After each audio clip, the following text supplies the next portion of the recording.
Hi, everyone. Thank you for joining today. Just give us a couple of minutes and we'll be live. Right now, we are just showing you our basic screen. Hi, Ravi. Are you there? Hey Seema, hi, good afternoon. I'm there. How are you doing? All well, Ravi. What's up? Is it Surviving. Yeah. hot as it is here in Delhi? In Is it Pune? as sorry? I was saying, is it as warm in Pune as it is in Delhi? I guess it is, but it's not that I'm heading out too often to know. Okay. But yeah, during the afternoons, there's a bit of a warm draft coming in. Yeah, it is quite warm. Okay, we are just slowly sort of having our participants joining in. Just give us a Yeah, minutes. it's wonderful.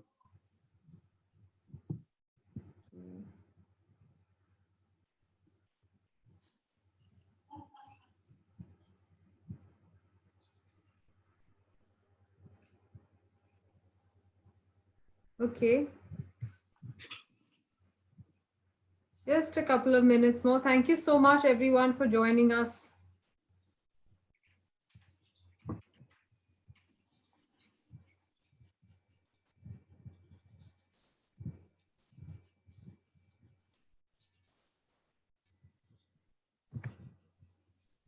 Hello, good afternoon. Okay. Okay, ready to go? Hi, good afternoon for joining us in this third edition of the Habit Hour. We are looking to decode the communicate habit. As some of you who have been joining us for these series of webinars, you know that the special edition of the Habit Hour is all about decoding the 5 Harappa habits. And we are now on the third one, midway. And we hope you all have been enjoying these sessions as much as we have been. Today we have a very, very special guest with us, Ravishankar Iyer. Ravi has sort of, been a faculty with us for our two of our courses. And Ravi, by the way, is a very, very big believer in the Harappa habit framework. Do you want to tell us why you really subscribe to this one? No, absolutely, Seema. Yeah, no, thanks for having me here. Huge pleasure and privilege. So, when I think of the challenges that today's youngsters are facing in terms of choosing which courses or which professions to go after, it's not easy, right? With all this technology that's changing, we don't know whether some professions will even be around 5, 10 years from now. If I'm studying auditing or accounting, I don't know if I'll need an auditor or an accountant 10 years from now. I don't know if the programming language I'm learning will be relevant. So it's in a lot of flux. But if you look at some of these foundational fundamental habits, as you call them, these are eternal and these will remain in vogue, in importance, come what may. So it doesn't matter which sector you go into, which geography you go into, which function you're in, you will need these 5 habits. You will need to think better, solve better, communicate better, collaborate, and lead better. So I love the fact that you guys are focused on this. Okay, thank you. So we are going to decode the communicate habit with you. But before that, let's have a look at the agenda today. All right. So Ravi, as usual, as all the other panelists, has also got a very, very interesting case study for us. I think some of you must have got that as part of your, join us email that came to you about an hour ago. I hope some of you have managed to see it. It'll be interesting to decode and deconstruct as we go along. We're really going to focus on three basic principles: Minto's pyramid principle, Aristotle's appeals, and hero's journey. All sounding very old fashioned, Ravi. Are they really sort of relevant even today? Old is gold, Seema. Old is gold. It's fabulous. Okay, Some of these are really old, but they are so useful. great. And we're definitely going to have many, many questions from you. We hope your question list is ready. Eventually, Ravi will share his reading list and then we'll take it further from there. All right. So before we begin, let me explain what the communicate habit really means to Harappa. It's one of those habits, and this is interesting that, when I came in, I'm a former journalist. When I came in, I was like, oh, do people really need to know how to read, write, communicate in all these different ways? I thought this is a skill we are all taught as children. But the Harappa communicate habit really, really breaks it down.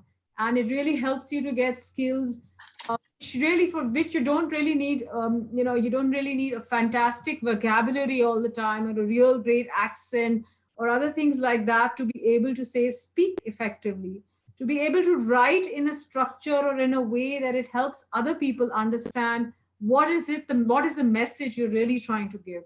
We also have something called listening actively. This is a very, very interesting skill because a lot of us, we think we are listening, but what we're really doing is hearing. What's the difference between the two? How do you manage to sort of, make yourself a better listener and therefore a better sort of, person, a better employee, a better spouse, husband, communicator, any of those things. And finally, this was a habit that we recently, a skill we've recently taken out, which was called reading deeply. A lot of people think that reading is associated with, with novels or books and other things like that. But in the workplace, more of us are reading more and more information. There's so much out there. How are you able to read all of that?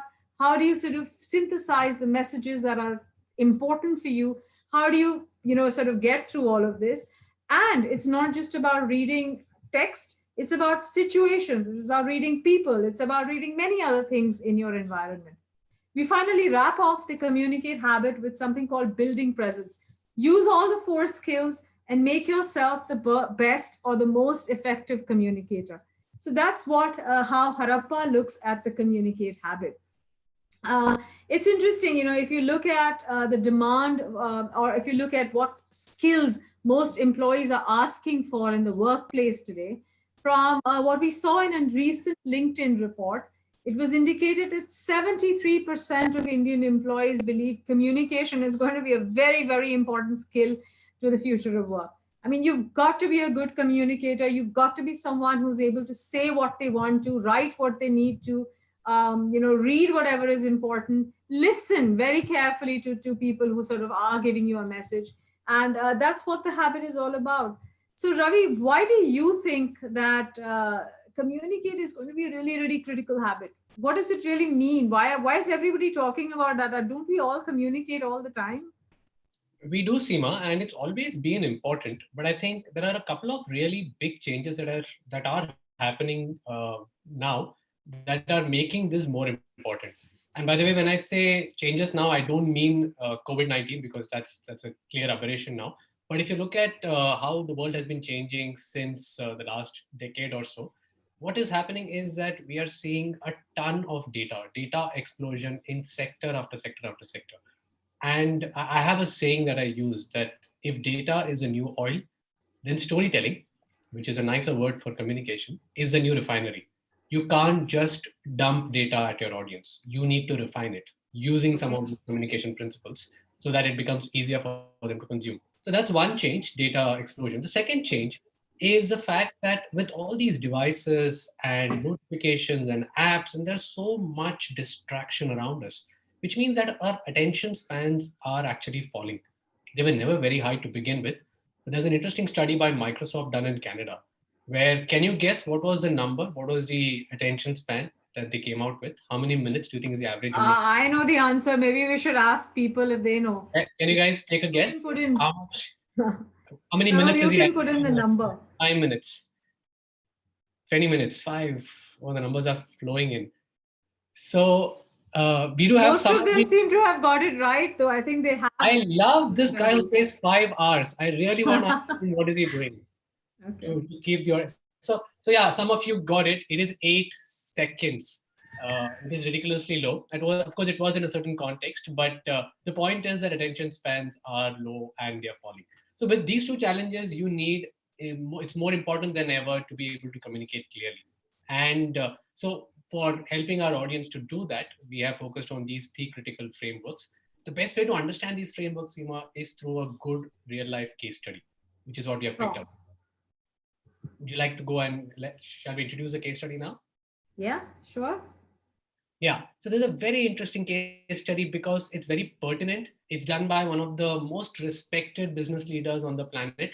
And when you read it, you're like, oh my God, if only. Yeah, so it's very interesting. So this was a 2015 TED Talk by Bill Gates, where some of you might have seen this. It was sent in an email to you. Some of you might have read the transcript. For the others, I'll just quickly summarize, right? So essentially he's saying two things in this TED talk. One, he's saying that the greatest threat to humanity is not nuclear war, is not war. It used to be that maybe a few decades ago. Now the greatest threat to humanity is, surprise, surprise, pandemics. Right? So it's crazy, and he talks about how pandemics can be really far more devastating than the ones that we have had in the past. Talk about being prescient, right? But while the talk is incredibly well organized, what I really like about the talk is that he's used many of these story principles very, very deliberately. And one interesting thing about Bill Gates is that he's not naturally a very charismatic presenter. And that's one myth that I want to bust across everybody, right? So don't worry if you feel that you're not a natural storyteller. Nobody is a natural born storyteller. I was extremely shy as a kid. I used to. Also, everybody doesn't have, has to have that vocabulary, or has to have that, sort of accent, or has to have that command on language always to be able to tell their story, right? Would you Absolutely. with that? Absolutely, absolutely. And so preparation is the key. And if you're able to prepare to tell your story well, then you'll do great. You don't need to have any of this. You don't need to be a natural communicator, right? So that's one great thing that I really liked about it, and the fact that he's used these storytelling tools. So let's start with the first one. The first one, which is, if you pull up the screen, you look at the first tool that we're going to be looking at today, which is the pyramid principle. And so the pyramid principle is a very interesting, very powerful technique. And in order to explain that, I'm not going to actually talk about the concept, but I'm actually going to use a couple of examples, relatable, everyday examples. So let's start with the first one, which is a simple email, looks simple, which is sent by an assistant to his or her boss. Do you want to have a crack reading it, Seema? Oh, you're going to make me read an email you're testing my reading skills, is it? Yep. Okay. Let me see. There's a problem with your hotel booking for the conference in Hyderabad. I could only book Tuesday, Wednesday night. The hotel is already full on Monday night. I tried several others, but there's nothing to be had anywhere because of the electronics fare.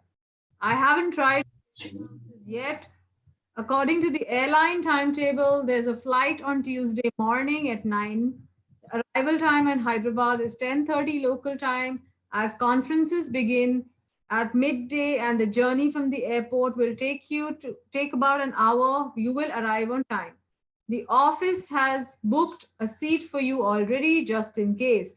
By the way, isn't it your wedding anniversary on Monday? What?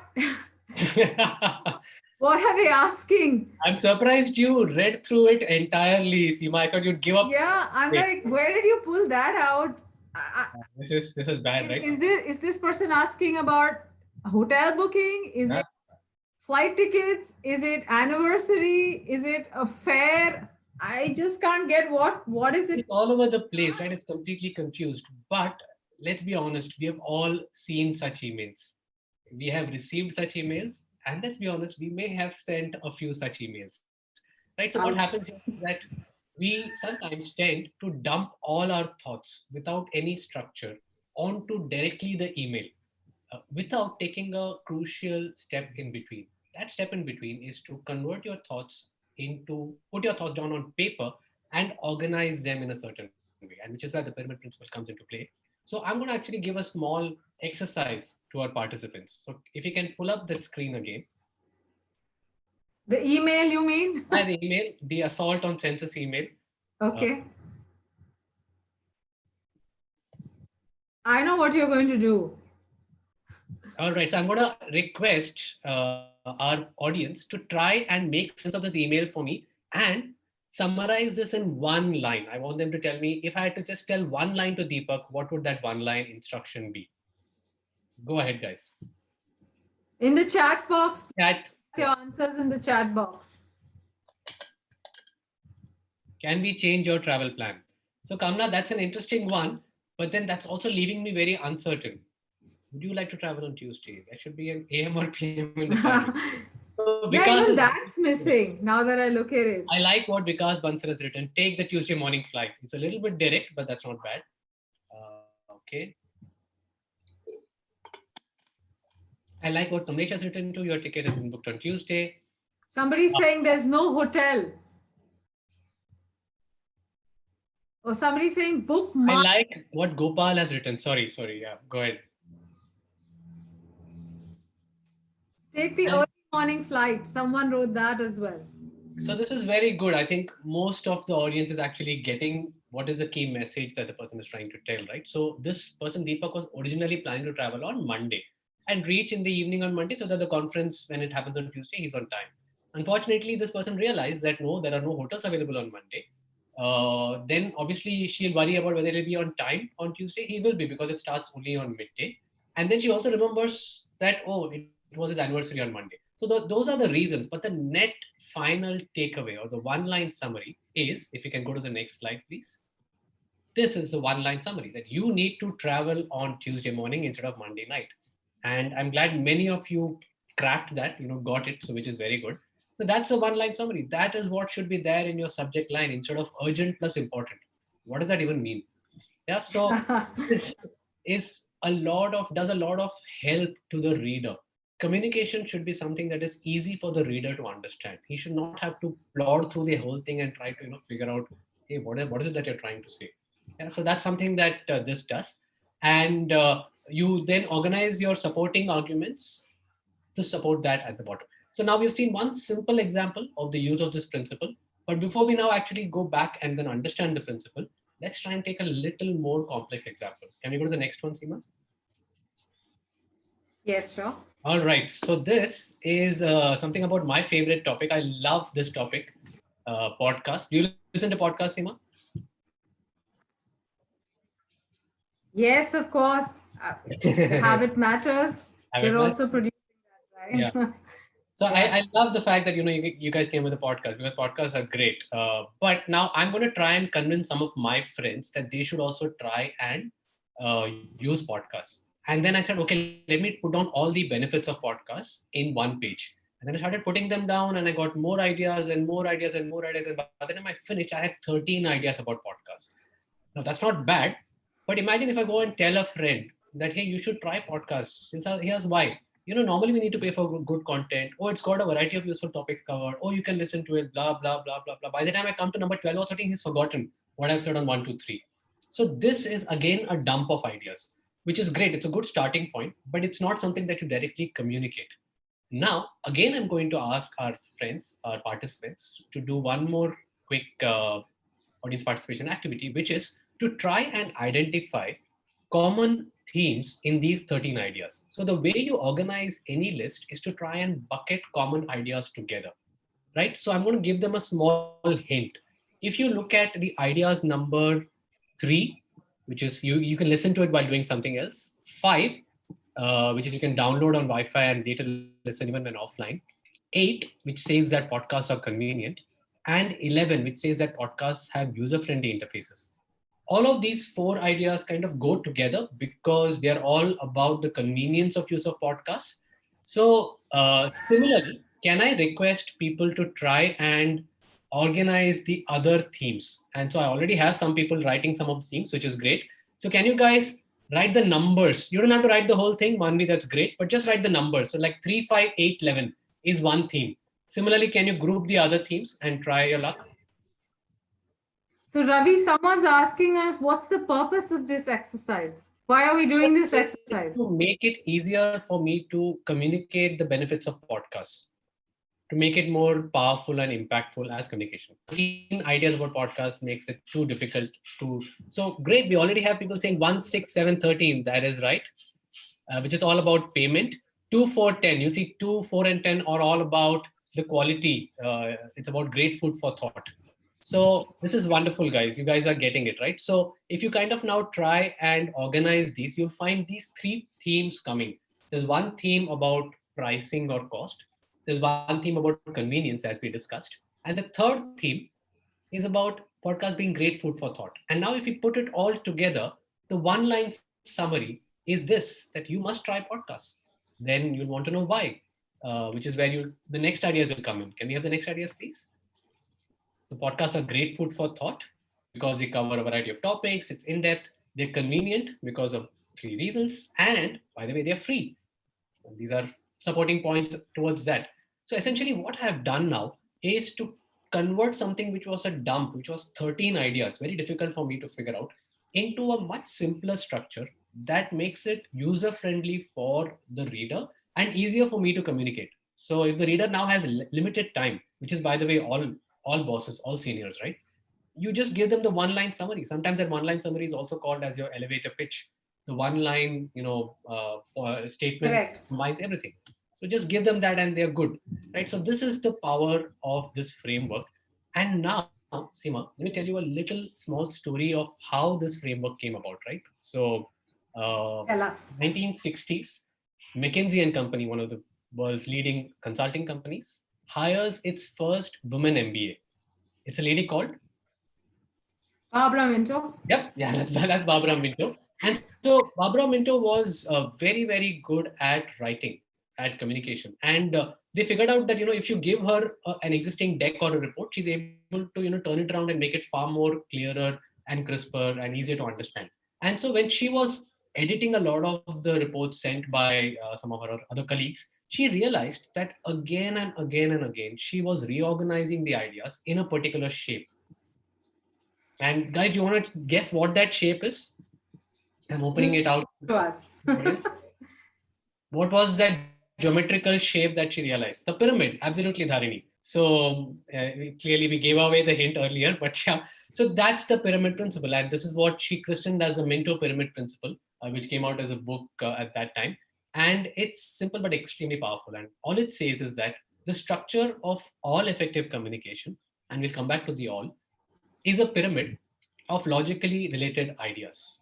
And that seems quite straightforward. And what it basically, if you break it down, it says that you need to have one single main point that encompasses the entire argument, the entire report, presentation, email, whatever. And then that is supported further by next level supports, which are further supported by next level arguments. And kind of, it goes down like a cascade. Interestingly, yesterday we talked about a powerful tool for problem solving. Can somebody remember what was that tool? How do you break down a problem?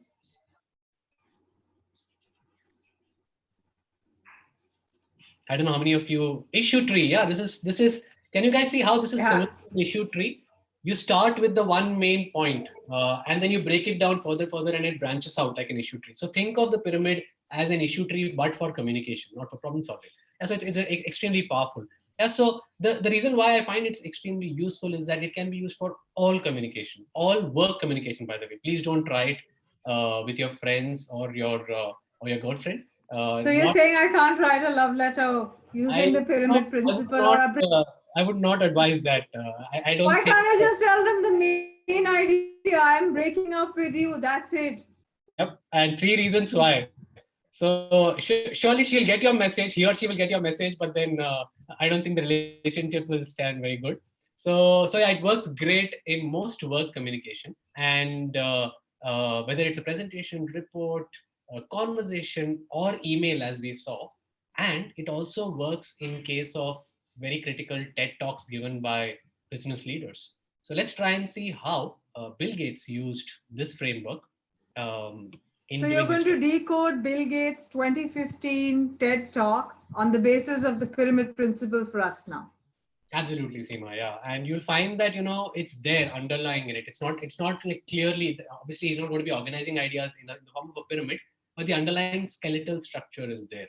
So if you look at the one-line main message that Mr. Gates is saying, can we have that, please? So this is the main message that one, pandemics are our most important threat, and we need to invest in a strong response now.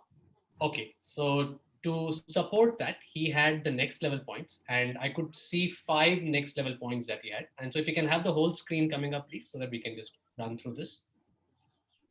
So I'd like folks who are watching the screen to look at the next level and read it like a story, just the yellow boxes, right? The yellow border boxes. So the first point he's making is it's pandemics, not war, which is the biggest threat to humanity.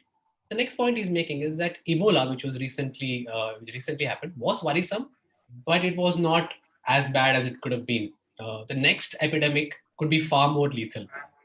Words ring so true, right? Anyways, and then he says that you can cope if we build a system that is better equipped to respond. And then he talks about what that system will entail, what are some of the initiatives that need to be done by governments, companies, etc. Finally, he answers the question that people may ask, hey, but how much will it cost, Mr. Gates? We have the money to do it. He says what it doesn't matter what it costs, because the benefit that we might get from it is enormous. Because imagine what we are losing now. Thousands of lives, probably millions that might be lost, trillions of dollars of economic output that's getting lost. So that's the power of preparation that could have, hopefully we should have listened to it. But anyways, so that's the situation that unfortunately we were in, which we did not listen to. But the key point that I liked here was how this argument that he made was organized so very logically. Great. Now, We is should logic? ask our participants if they've understood and if they have any questions on this, and maybe move on to the next sort of framework that you're going to discuss with us today. Absolutely, yeah. So in this previous example, what we saw, Seema, was that the pyramid shows that the top was very logically organized. But now, is logic the only ingredient or only element that we need to make sure that we make a strong point? Or are Correct. there? So do we want to ask our audience and find out? Sure, go ahead. So let's move to the next. We have the first poll coming up, and we already have some answers coming in. So here's a short poll that what's the most important factor in persuasive communication? Is it the credibility of the speaker, the underlying logic, the emotional appeal, all of the above, none of the above?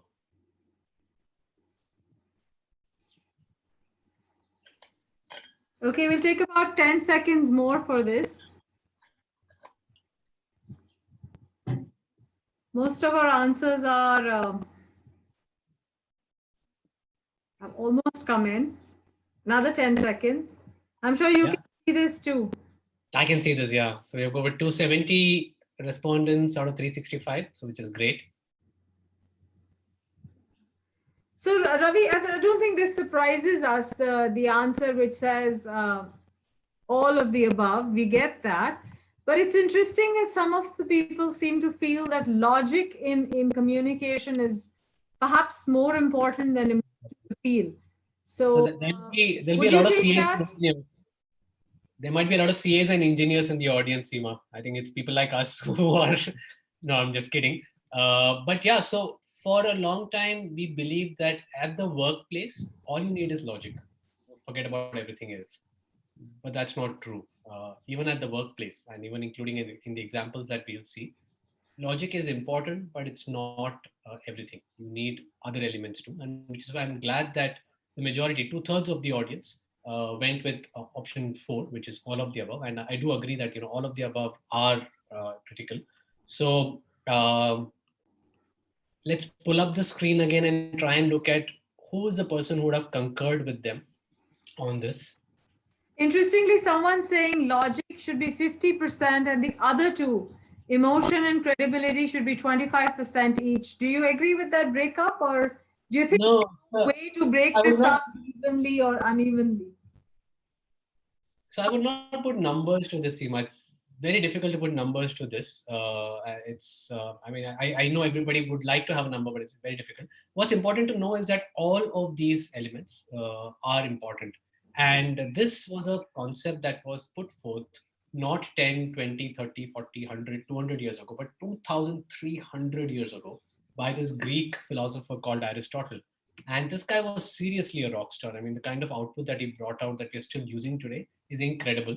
But this framework of LEP, or logos, ethos, pathos, was probably his greatest hit. And what is logos, ethos, pathos? It basically means that whenever you're trying to persuade somebody in communication, you need to have a mix. Now, it doesn't say an equal mix or 50% logos, or numbers are not there, but a mix or a blend of 3 elements, which is logos, ethos, and pathos. So the logos refers to the underlying logic, the data, the science behind the arguments. The ethos refers to the credibility of the speaker or the sources of information used by the speaker. And the pathos is the emotional content of the message. And a good way to think of these is to try and see what are the questions that are being answered by each of these 3, right? So logos is basically answering the question that, hey, what do you want me to think or understand at the end of what you're telling me? So it's all appealing to thought, understanding, logic, left brain. Pathos is asking the question, what do you want me to feel after you have told me something? What is the emotion that you want to evoke in the audience's mind? So it appeals more to the right brain. Ethos is like an underlying, basic thing that we're always asking. Can I trust you? How do I know what you're saying is true? Because can I trust you as a person? Can I trust the sources that you're using? Trust is like at the foundation of everything, right? So all of these three are incredibly important. Trust is almost like a binary. If you don't have trust, then even if you have great logic and great emotions, it won't work. But all of these three are important. And I'm sure people will have some questions. We can try and answer them. But I'd love to try and apply this Yeah. to So interestingly, one question that is interesting is, are facts are more important than logic, somebody's saying. And is there really a difference between facts and logic? So facts are for me a part of logos. Of course, in today's day and age, facts themselves are questioned, right? So if somebody says, "I know this," then the other person will ask you, "What is the source?" And if they don't trust that source, then that is a case of low ethos for that source. So hopefully, yeah, if the facts which are verifiable and which are clear and which are, there's no doubt about the fact, clearly that goes into making a logical argument. Somebody's asking you to give a more clearer example of ethos. So ethos, I would kind of break it into two parts, right? Two ways in which you can use ethos. One is your own ethos as a person, and a simple way to talk about it as take the case of the U.S., right? So in the U.S., you've got people who might be huge Trump supporters, for whom Donald Trump has great ethos. It doesn't matter if he says something which may be logically wrong, which may be emotionally manipulative. It doesn't matter because for them he's so high in their ethos scale that they believe whatever he says. On the other hand, there might be people who are non-Trump supporters for whom the ethos is so low, even if he says something which is logical or which is emotionally right, they will not believe him. So ethos kind of goes typically with the person. And if you kind of take it to us, like ignore senior politicians and leaders on an everyday basis, I kind of like to think of ethos as a small bank account that you have with every person.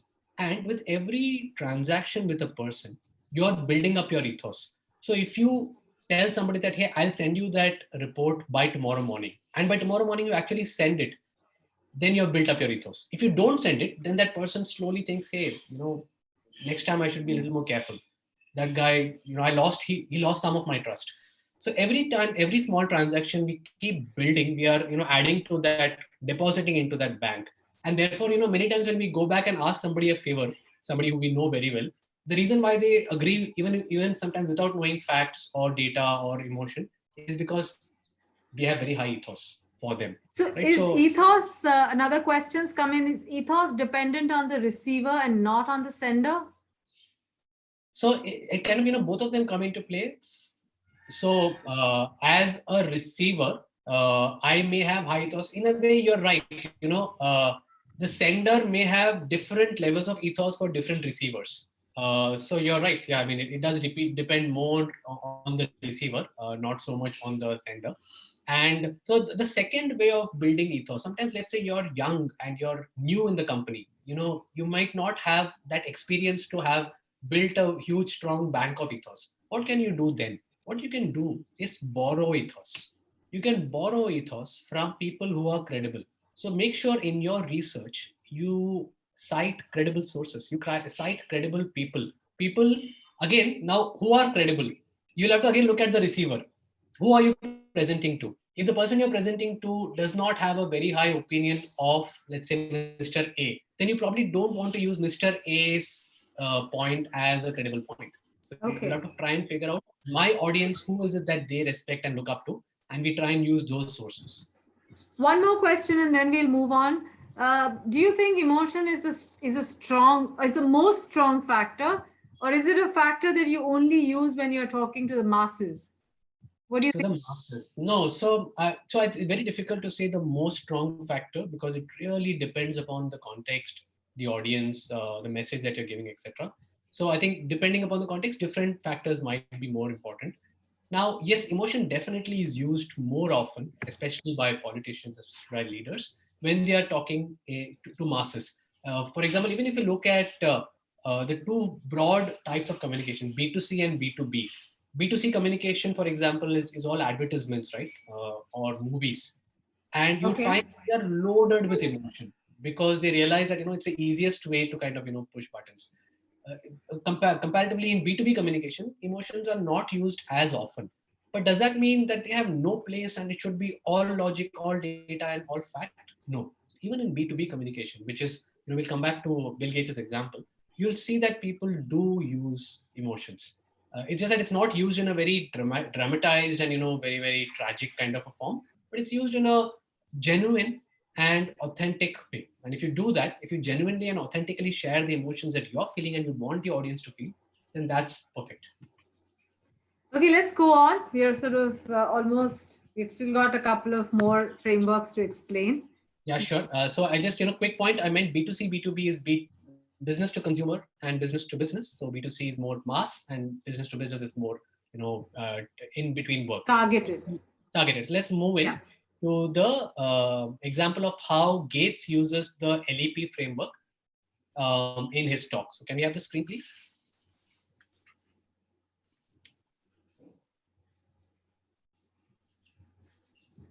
Interestingly, when I read that, the explanation, it was quite, I hadn't thought of it like that. But when I went back and read your explanation, I figured that that's how, you really sort of broke down logos, ethos, pathos in his speech.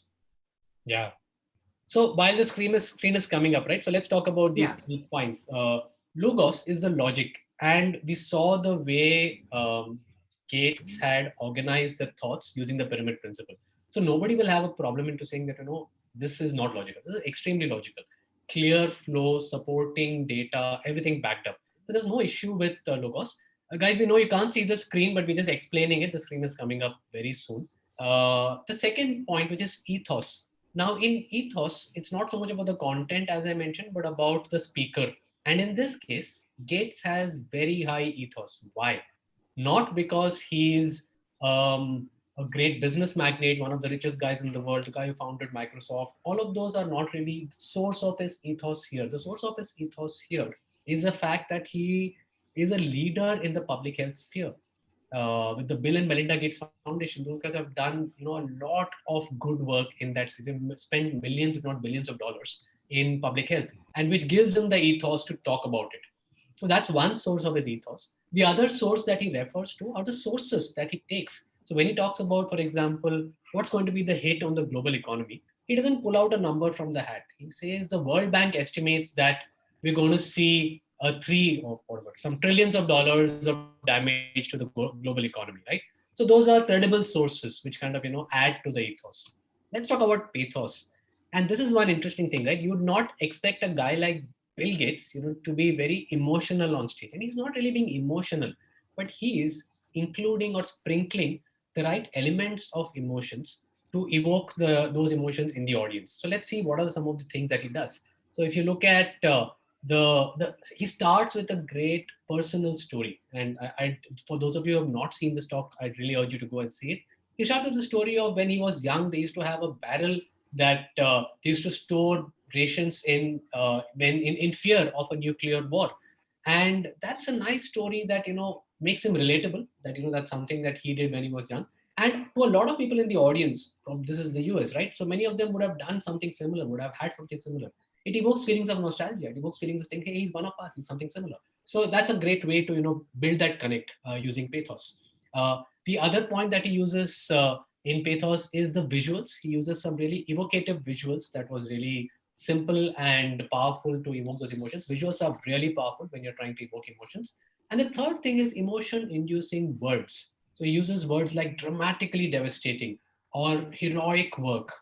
We were just lucky, and all of those are kind of giving ticking those emotion boxes in your mind. So it is all very, very deliberate. He also infuses some interesting humor with a Hollywood reference. So it's very, very well done in terms of adding these elements. So some of the people in the participants are asking us, when are you getting down to storytelling? That's coming up next. A bit of storytelling, but yeah, he's going to move on. So I'm going to actually talk about storytelling as an overarching point, right? Because why stories many times, have this thing of, a story is a fictional account of, it starts with Yeah. once upon a time.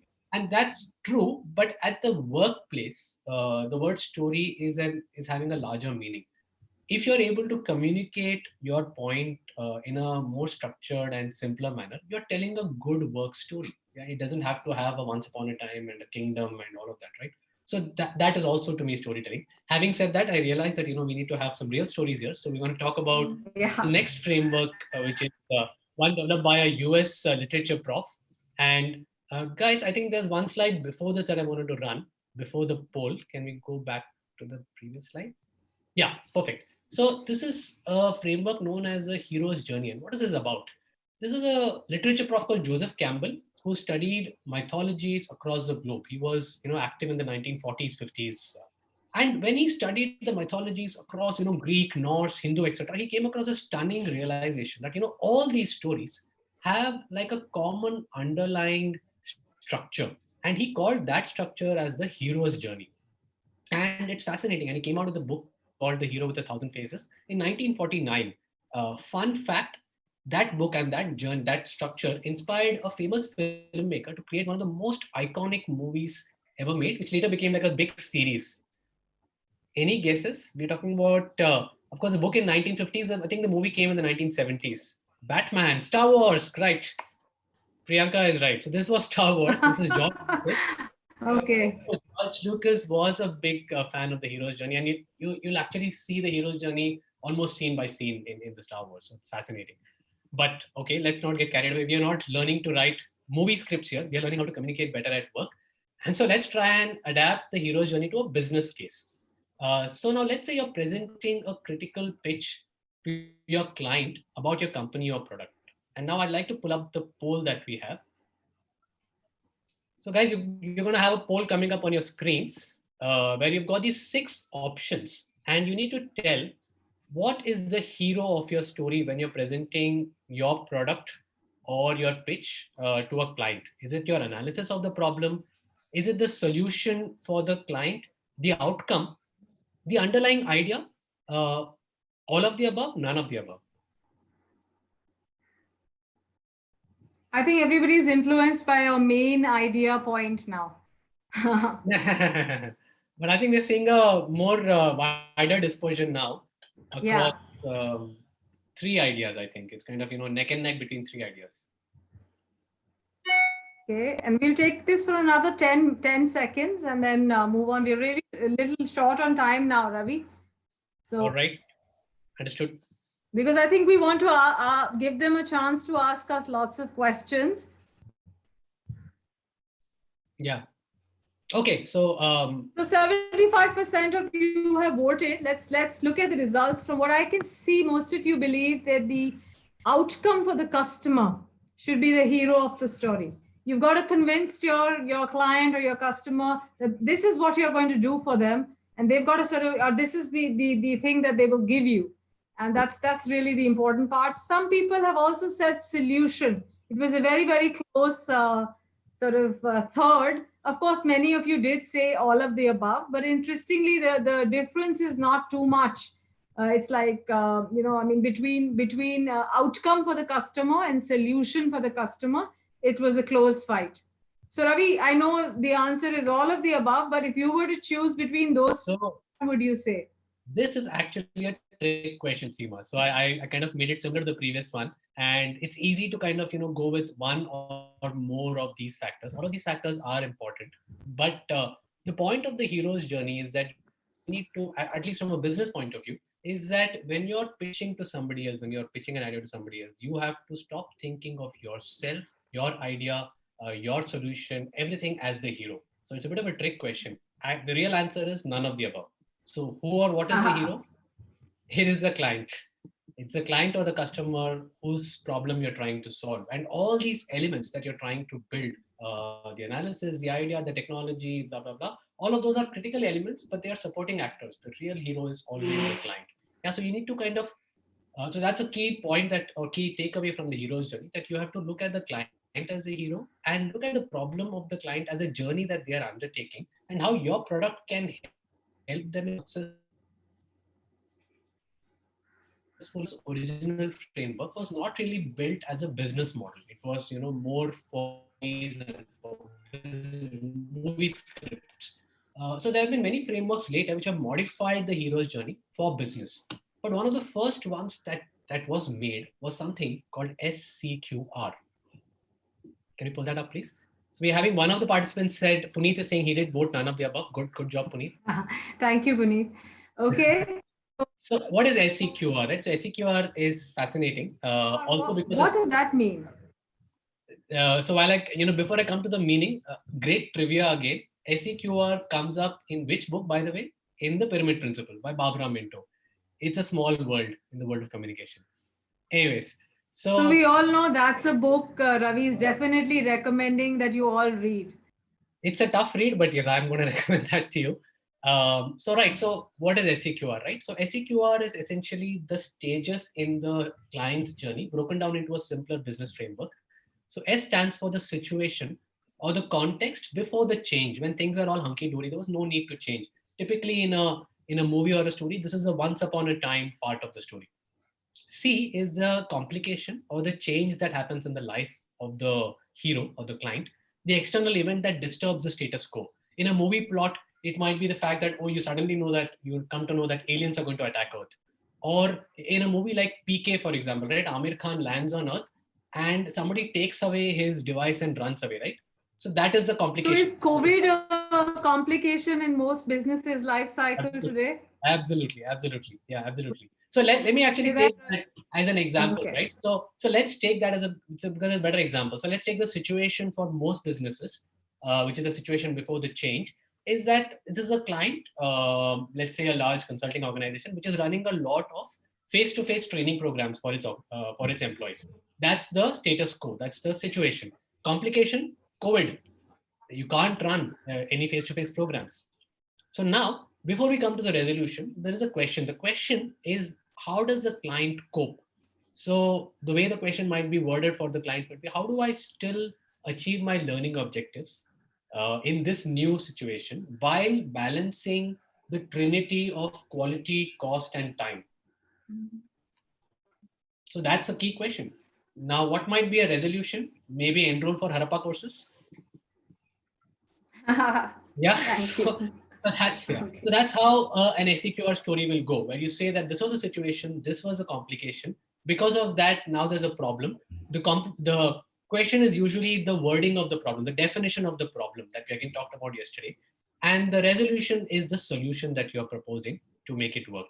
Now, this is a very simplified version of the hero's journey, SCQR, right? So real life has a little more nuances, a little more complications. So when I personally looked at it, I wanted to add some layers and nuances. So I built a framework, a more detailed version of this called the 7Cs framework, which I've blogged about.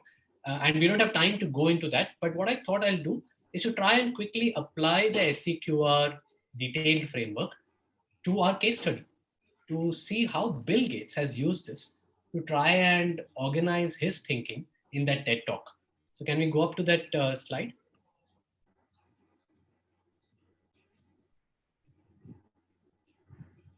Wonderful. Right. So what we have here are the points that he's making and the order of SCQR that's coming, right? So the context that he's setting is that, guys, earlier the situation was war was our biggest threat. We used to have barrels filled with supplies in case of a nuclear war. That situation is gone. The world has changed. What is the change? The change is that it's a far more globalized world. We have enough deterrents for nuclear action, but the problem is we don't have a system in place for a big pandemic, and that's the biggest worry or threat that we have. So our question or the key complication is, what will happen if there is a big devastating pandemic? How do we prepare ourselves?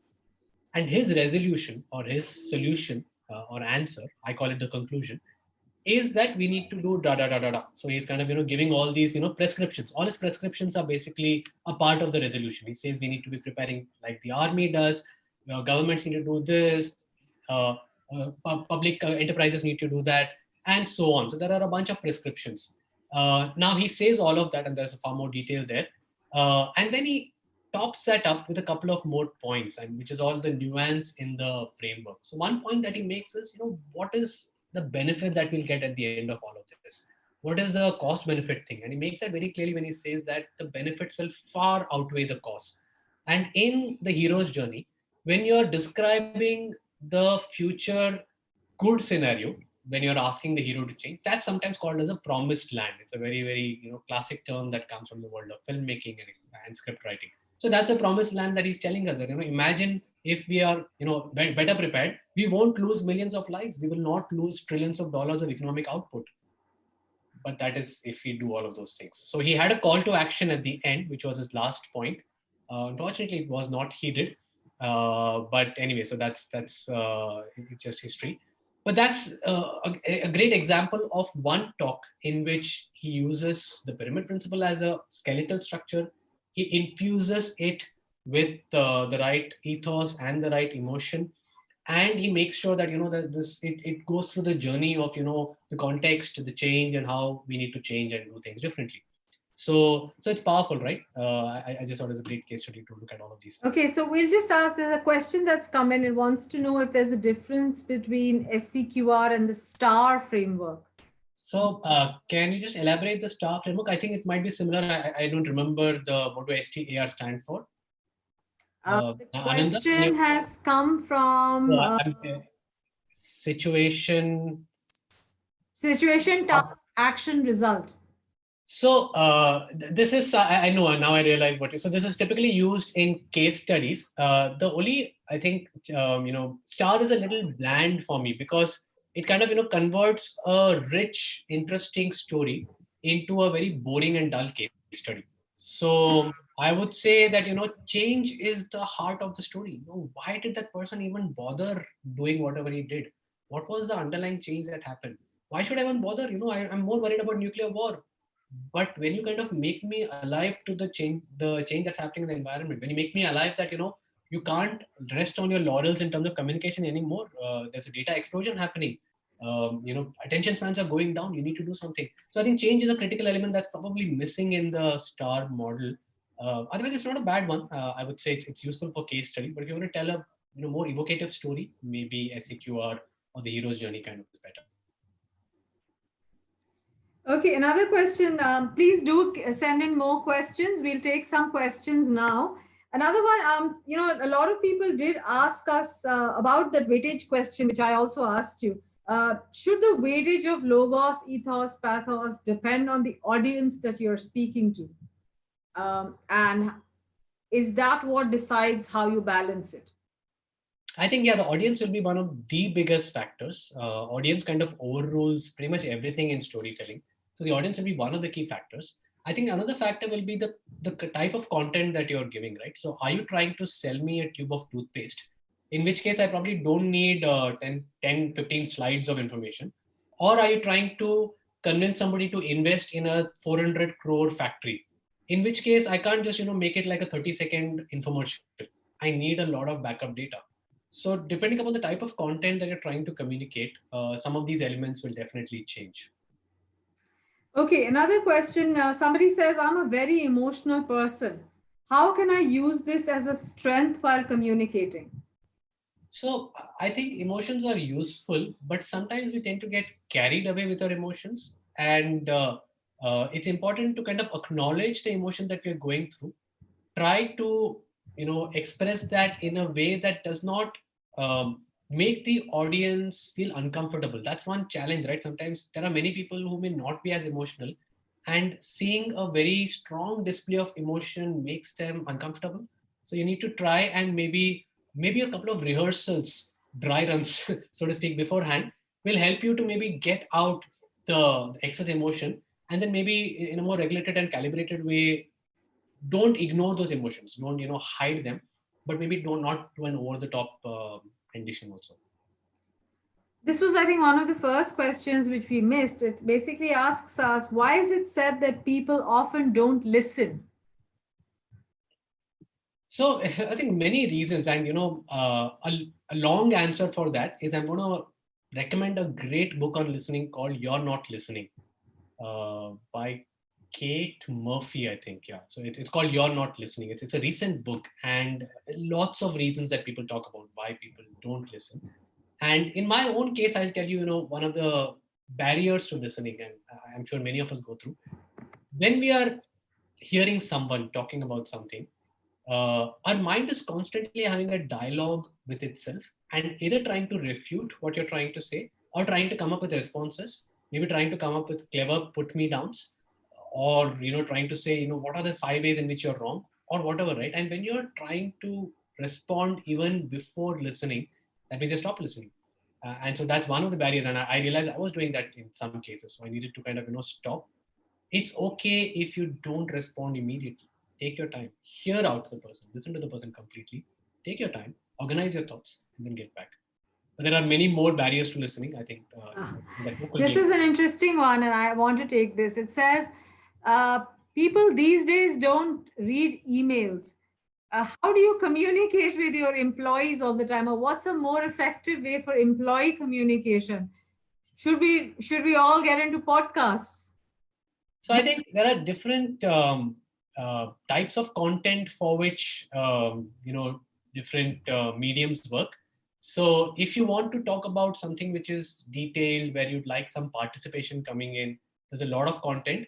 Then probably email is not a good format, right? Because email is, it's a one-way street. So I'm just reading, and you're right, people won't read long emails at least. Email is good for quick communication, somewhere in between an SMS and a phone call. So if you want to have something more detailed, it's useful to have an email. But if you want people to actually read something in detail, then sometimes it's useful to send a deck as an email and then follow it up with a call. So that's something that might work. I'm trying to think of what could be the other alternatives to email apart from just phone calls, chats, podcasts. I doubt it, guys, because podcasts Okay. are. This is an interesting one. How does the delivery and platform impact the power of a story? So I think each platform is well tailored for certain types of communication. If you want to, for example, show visual elements, then you need to have something like this. You need to have a webinar. You need to have a Zoom kind of a thing. If what you're going to trying to say is doesn't require too much, two-way communication, then maybe just a detailed email laying out what we're saying is good enough. But if you want to get a lot of inputs coming in, then maybe a phone call is useful.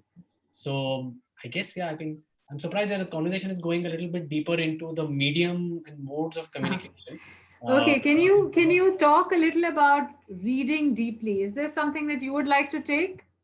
Should I take that? so why don't you go ahead, Seema? And I do have some thoughts, but No, it'll no, why don't be. you say? I'm reading so many other these things. So Mean, what I do in terms of reading better is I use my Kindle, and I mark out passages using the highlight feature of Kindle. And I don't do it as often as I should, but the great feature in Kindle and Amazon Kindle is that you can go back and read your highlights. So I go back and do that, and so I so think in that. the reading deeply course, we do talk about the fact that reading should not just it's. I mean, since we're talking about business reading, we also mentioned that one thing that helps is taking notes while you're reading, or marking out something. And the other thing is always understanding the purpose of reading a particular document. Why have you been asked to read this? If that is clear in your mind, you will be able to synthesize and take out the information that you really need, or you will look for that information when you're reading. So, those are some techniques that you can use because a lot of us get a lot of stuff to read, and often we don't have that much of time. So that's what we do. Okay, but can we quickly look at yeah, I think I've just said by somebody talked about how their company doesn't believe in PPTs and they give you lengthy documents. So I would recommend you do try the course. And as I said, one of the things that really helps when you sit down to read something, and this I say not just as somebody who's been reading, but also as an editor, I always make sure that I know what is the purpose of this communication, who is this audience to, for whom, or why am I reading this, and eventually what is the result that I have to deliver as a result of this reading. And that's how I start reading, especially bigger documents. This is specifically documents for work and not for pleasure reading. That's one thing. The other thing I always do is, I know Ravi mentioned Kindle, but if it's a very important document, I tend to take a printout and read on paper rather than read only on this thing. It helps me a great deal. Okay, we're almost nearing the end. If we have some time, we will take one or two more questions. Can we quickly ask you to answer one more poll, and then we'll come to Ravi's reading list and tell you exactly what we've done today. Can we just look at this screen, please, Want to once more? pick the summary slide, Seema? Just a summary of the three concepts. Yeah, right after this. So Sure. if you want us to send more information, do let us know. We can email, but we'd like to know if you're interested. Um, just another 10 seconds, and we'll move this out. And then we'll have Ravi's reading list, where you already know the answer to that. You already have the Barbara Minto's book, but he did have some very other interesting sort of things there.